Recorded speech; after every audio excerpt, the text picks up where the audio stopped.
Jadi maksudnya kita tengok dalam konteks membangunkan sekolah ni, ada yang tradisional, yang pesantren yang baik, dan tengok keadaan lah kan. Macam di Indonesia saya tahu sebab saya pergi Gontor, saya pergi Dalwar, dan ramai kawan-kawan yang belajar di Azhar, yang belajar di Ustaz dulu pun daripada pesantren. Mereka ada kualiti-kualiti yang kita tak jumpa di sekolah-sekolah biasa kan. Macam tadi bila Abu Yahya huraikan tentang detail bayan badik, balarah, itu di sekolah tak mampu buat sebab masa kekangan tu kan. Sebab tu saya tekan kat sini, kalau dalam konteks moden ini, pendidikan tu lebih kepada nak melahirkan pekerja. Bila lahir pekerja, dia ada limitasi kan, sebab apa yang diperlukan untuk kerjaya hanyalah itu yang diajar di sekolah. Kehendak market. Tapi antum, sebagaimana dalam tradisi kita, macam Profesor Atas dia kata tarbiyah ta'lim, ta'dib, dia guna istilah ta'dib. Sebab kita ada tarbiyah, ta'lim dengan ta'dib. Sebab bagi dia ta'lim ni lebih kepada training knowledge, ngajar. Tarbiyah ni lebih kepada nurturing, mendidik, makan minum. Ta'dib tu dia akan merangkumi ke semua. Sebab tu Nabi guna adabani rabbi fa ahsana ta'dibi kan. Dia tak guna ta'allamani rabbi ataupun rabbani rabbi kan. Jadi dalam konteks itu ta'dib tu lebih kepada nak melahirkan insan kan. Jadi maksudnya dalam setengah sistem pesantren itu masih relevan. Sebab itu yang akan membina insan. Dia tak kisah insan tu nanti akan jadi apa. Sebab bila you jadi insan, you akan boleh jadi apa-apa kan. Tapi kalau you train untuk jadi guru, dia tak boleh jadi doktor. Kalau you train jadi doktor, tak boleh jadi engineer kan. Tapi moden dia macam tu. Tapi satu aspek lagi, pasaran kerjaya pun terhad sebenarnya. Berapa ramai orang ada BA engineering, master engineering tak boleh kerja kan. Sekarang medik pun kat Malaysia ni 6 bulan. 6 bulan tu paling cepat. Kita orang ada pelajar daripada Mesir yang balik medik kan, 6 bulan dia kena tunggu. Paling cepat 6 bulan. Paling biasa 9 bulan baru dia dapat posting. Jadi sih maksudnya kalau you train for professional kejayaan ni, tak menjamin juga kan. Zaman sekarang ni. Jadi akhirnya dia akan balik semula. Sebab tu orang nampak, maksudnya orang profesional pun dah hantar anak dia ke pesantren. Orang profesional pun dah hantar anak dia ke tahfiz. Sebab dia tahu maksudnya mereka ni macam dia juga lah, tak menjamin. Tapi masalahnya bila dia pergi pada sekolah-sekolah yang terlalu tradisional, yang tak aware, dia akan track pula. Anak dia tu jadi mangsa dia pula. Mangsa kekesalan dia, mangsa pengalaman dia kan. Jadi dia sedangkan anak dia tak prepare untuk tu, dan realiti hidup dia pun tak sesuai dengan itu. Jadi maksudnya nak cuba combine tu. Sebab tu bila Ansari jemput saya ke sini, saya fikir ini mungkin satu peluang untuk kita jumpa kawan-kawan di peringkat. Sebab kita di universiti kan. Universiti mungkin kita cuba create curriculum yang kita insyaAllah kita dah ada tim, kita akan minti yang sebab kita ada buat sekolah kalau di KL tu dia panggil QLS, Quranic Life School. Ini memang base pada wakaf. Jadi tapi dia sekolah rendah lah. Cuma kita nak move kepada sekolah menengah. Jadi kita buat tim lah untuk bincang ni. Kita ada kawan daripada tahfiz juga, yang ada tahfiz di Ipoh, Tuan Haji Farid. Dia akan membentang tradisi tahfiz dia. Mungkin kita akan tengok di situlah. Dia kurikulum akademik dia apa yang diisi? Sebab kita nak cuba, saya bentang hari tu daripada Jawahirul Quran. Jawahirul Quran tu ada Imam Ghazali bentang satu kurikulum yang cantik kat situ. Kalau mungkin Ustaz boleh tengok balik Jawahirul Quran tu, dia susun macam mana ilmu-ilmu dunia ni lahir dari Quran, ilmu moden ni. Tapi yang lebih baik, yang lebih menariknya bila disusunkan 6 kategori jawahir daripada Quran itu. Kan ada 6 kategori itu. Kalau tengok 6 kategori itu, 5 daripadanya adalah lebih kepada nak kenal Tuhan, lebih pada nak tahu musuh-musuh Tuhan, lebih nak tahu sejarah orang yang anti tolak agama, terima agama. yang 1/6 sahaja yang melibatkan ilmu dunia. Maksudnya yang kita bincang tentang fardu kifayah, tentang engineering, sains tu hanyalah dalam 1/6 itu. Tapi kita dah tinggalkan 5/6 tu, kita besarkan 1/6 ini. Sebab tu akhirnya kita punya engineer, kita punya doktor, kita punya profesional kacau. Kan yang keluar pada UAE, saya kenal kawan-kawan ataupun pelajar kita ni, pelajar UAE ni keluar UAE rosak bila dah masuk bidang kerjaya tu, sebab circle dalam kerjaya tu rosak. Dan sebab apa dia rosak? Sebab 5/6 tadi dia tinggal, tak diajar di ni. Sepatutnya kalau 5/6 ni ada plus 1/6 tadi, bila dia masuk dia akan mengubah orang tu, bukan dia diubah oleh orang tu. Kan dia tak ada kekuatan tu. Jadi maksudnya saya cuba kita cuba melihat di situ lah. Maksudnya kita banyak masa rugi pada masa fardu ain itu. Kan maksudnya macam bila Mazali cerita tentang fardu ain tu, ilmu hal. Dia ilmu hal ni dia tak perlu diajar pada masa orang tak perlu. Kita kan bila darjah 6, kita semua longgokkan fardu ain tu pada sekolah rendah. Masa sekolah rendah dah kita longgokkan semua fardu ain. Kan kita ajar zakat unta, kita ajar haji. Budak-budak tu tak layak pun pergi haji lagi. Jadi kalau kita buang yang tu, kita masukkan benda-benda fardu ain yang lain, tapi sesuai. Jadi sebenarnya kalau nak ikut betul-betul, dan fardu ain tu dia kena ada sekolah rendah, kena ada sekolah menengah, kena ada universiti dan seterusnya. Sebab tu Profesor atas dia tekankan bahawa fardu ain ni dia dynamic, dia bukan statik.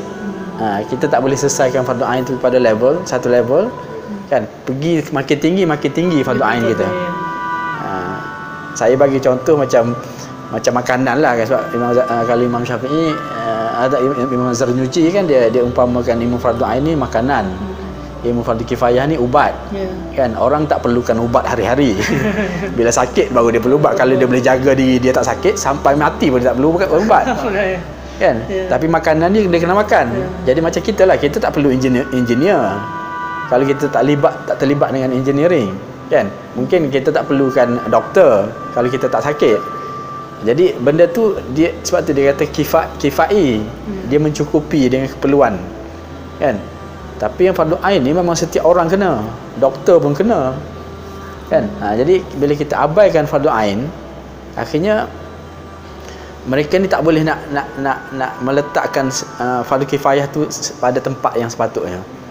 Jadi dia akhirnya dia lebih pada fardu kifayah, dia kosong fardu ain. Macam tadilah. Kan? Dia naik darjah, dia nak masuk sekolah menengah, fardu ain dia masih sekolah rendah. Dia masuk universiti, kefahaman fardu ain masih lagi sekolah rendah. Dia jadi menteri, masa fardu ain dia masih sekolah rendah. Sebab tu dia korup. Kan? Jadi sepatutnya bila dia pergi sekolah menengah, dia kena belajar fardu ain yang lebih tinggi, sebab cabaran sekolah menengah lagi tinggi. Dia tak jumpa perempuan sangat pada masa sekolah rendah. Masa sekolah menengah baru dia jumpa perempuan, dia jumpa macam-macam kan. Dia tak akan jumpa rasuah pada masa sekolah. Dia akan jumpa bila dia kerja. Tapi di situlah kita miss. Maksudnya bila Profesor tekankan bahawa fardu ain tu dia kena dynamic. Jadi kita punya kurikulum kena rangka dalam makna macam tu. Apa yang fardu ain pada menengah yang lebih sesuai pada keadaan dia. Bila pergi universiti apa? Jadi dia kena berterusan. jadi kadang-kadang bila kita miss macam tu, kita sendiri pun macam tu kan. Belajar solat yang sekolah rendah dulu je. Kan macam bila bercerita pasal khusyuk tadi kan. Jadi kalau dah 20 tahun solat, 30 tahun solat, memanglah khusyuk yang sekolah rendah lagi lah. Sebab tu bila kita baca inna salata tanha anil fahsya'i wal munkar, memanglah. Kan sebab makanan itu makanan sekolah rendah, fahsya' tu fahsya' umur 20 tahun. Fahsya' yang melibatkan juta-juta duit. Kan fahsya' yang melibatkan orang mentadbirkan 5,000 pekerja. Memanglah tak cukup nak bayang tu. Jadi kadang-kadang itu yang yalah, benda tu susah lah kan.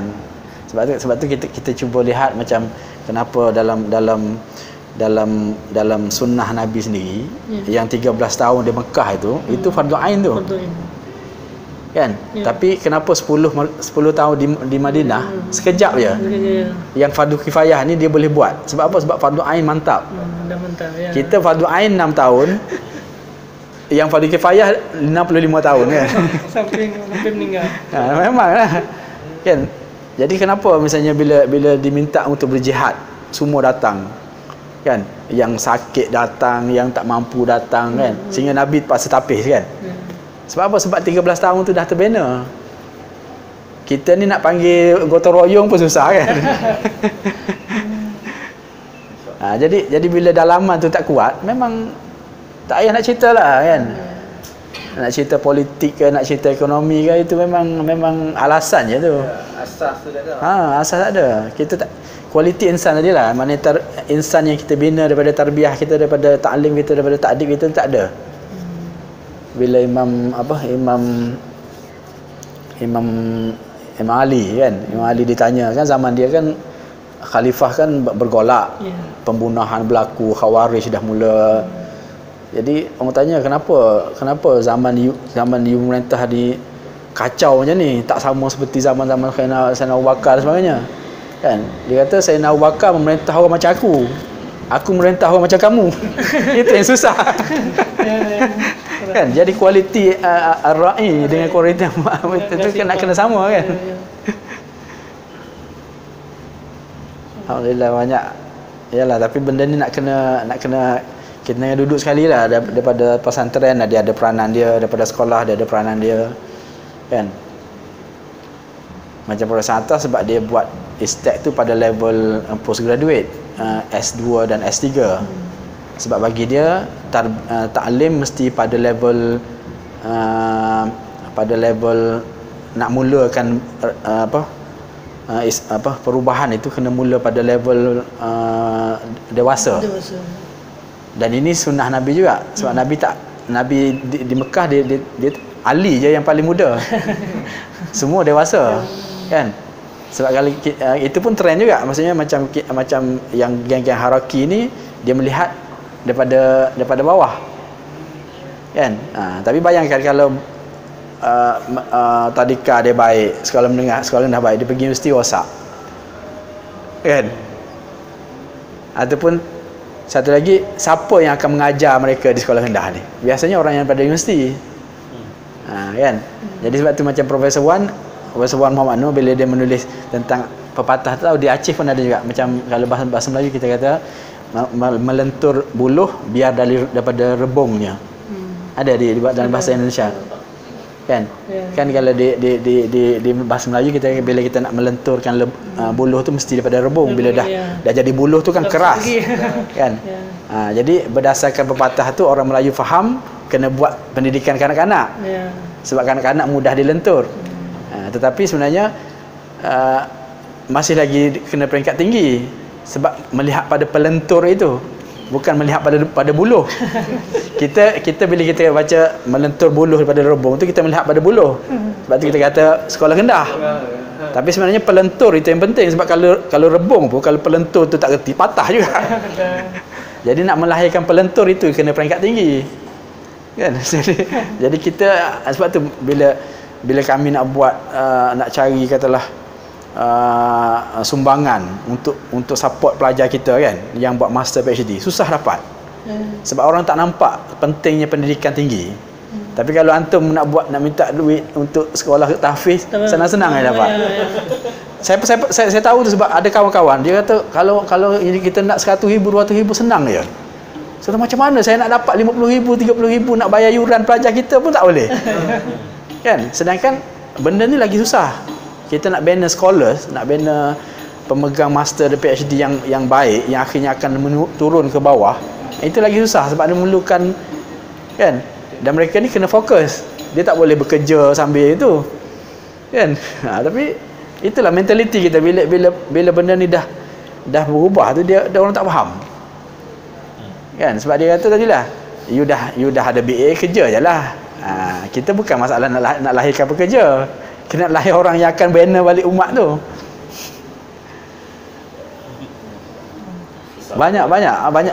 Banyak kekeliruan yang berlaku. Kita rasa tak ada apa, tapi sebenarnya memang dah serius. Celaru. Mana kekeliruan dah. PR besar. Ya. PR besar. Ya. Dia punya kurikulum pun pack tau. Dia punya content Yalah sebab mungkin ada juga. itu yang baik mereka lebih independen. Dia independen, dia tak kisah dengan pengiktirafan tu. Mungkin ada benda yang kita belajar tu pun yang macam tadi lah, benda tu bukan perlu sangat pun. Betul. Pada masanya. Dan saya tahu orang-orang yang duduk ke atas tu, yang duduk ke kementerian, setengah kawan kita je tak tahu apa pun. Sebab setengah tu mereka lebih rendah daripada kita pun. Kita tahu dia tak tahu. Sebab tu bila Profesor Atas buat istek dulu kan, dia tak masuk MQA yang badan yang accreditation tu. Orang tanya kan, apakah nanti orang akan iktiraf? Aku tak kisah. Kan? Orang tak akan iktiraf tapi umat Islam akan iktiraf satu masa nanti, kan? Sebab dia tahu. Dan ini yang kalau kita lihat macam bila Rasulullah SAW diutuskan kan, masa tu kan Rom dengan Parsi dah ada. Kalau kita ikut trend umat Islam sekarang, dia akan hantarlah orang pergi belajar Rom, belajar Parsi, balik pada sana. Kan macam kita sekarang kan, hantar ke US, hantar ke Jepun, konon-kononnya nak belajar daripada sana. Sebab apa? Sebab dia tak tahu apa yang dia ada. Dia tak tahu apa yang ada dalam Islam tu begitu komprehensif, begitu baik berbanding dengan yang lain. Bila Nabi datang, dia tahu apa yang dia akan buat ni jauh lebih baik daripada Parsi dan Rom. Dan terbukti selepas berapa tahun, 10 tahun, 20 tahun, mereka belajar daripada kita. Kan? Tapi kita tak yakin dengan sistem kita, kan? Jadi terlalu kebaratan, yalah macam kita lah, menteri kita lah nak hantar pergi ke Sweden, nak hantar ke Finland. Orang Finland belajar dengan kita. Kan kita orang dah buat program dipanggil World View of Islam, pandangan alam hidup Islam. Kita dah buat di Sweden dah 4 tahun. Setiap tahun kita pergi. Dia orang datang belajar kita nak pergi belajar dengan dia pula. Jadi tak yakin dengan apa yang kita ada, sebab antaranya sebab kita tak faham. Kan macam tadi, nilai-nilai ilmu yang kita ada tu kita tak gali betul-betul. Jadi pemahaman kita tentang ilmu kita terlalu terhad, terlalu orang kata superficial, di tahap permukaan je. Slogan kan. Kita tak mendalam. Tak mendalam. Kita nak beritahu nak buat curriculum kita. Semua kita nak semat. Betul lah. Dapat sikit kita mendalam. Kalau tak dapat apa? Yalah. Kita lalu Sediakan makanan di sana. Betul. Ya. So kita pergi sana Kalau Prof nak makan di homestay, kami bawa ke homestay. Mesti apa kot? Prof. Di sini kan. saya ada isteri dia. Prof kita homestay. Okey lah, saya tunggu situ lah.